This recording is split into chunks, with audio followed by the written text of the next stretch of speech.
Hello and welcome to the GiraffePad product tour.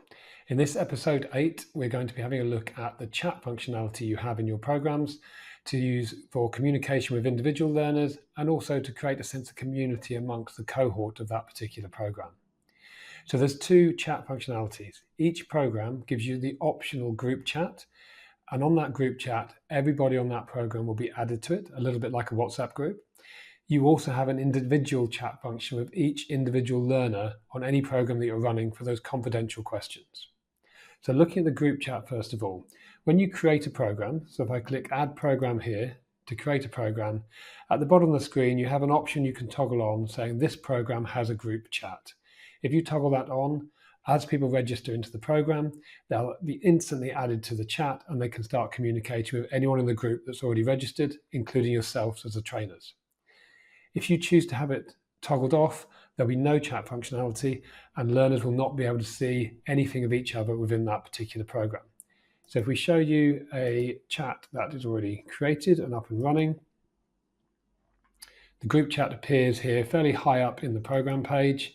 And when we open it up, we can see that lots of messages have been put in here. They can add images to messages, they can add emojis to the messages, and that chat functionality stays open for as long as you leave it toggled on and for as long as you leave that program open at any point in time.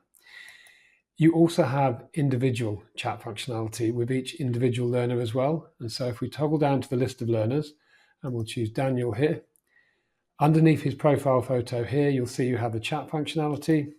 And when we open that up, you can see you've got a private chat function in here as well. You can type your messages in, you can add images, and you can add emojis to those messages. The private chat is simply between yourself and each individual learner.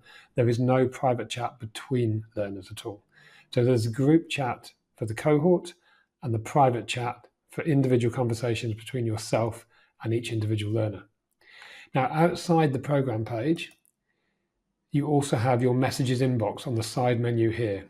And when you select that, it gives you a list of all of the different chats that are currently open in your programs, both group chats and individual chats as well. And little yellow badges like this are telling you that you have an unread message in that particular chat. So if we click on that, you'll see that it opens up that chat box. We can see that Daniel has sent a message in here.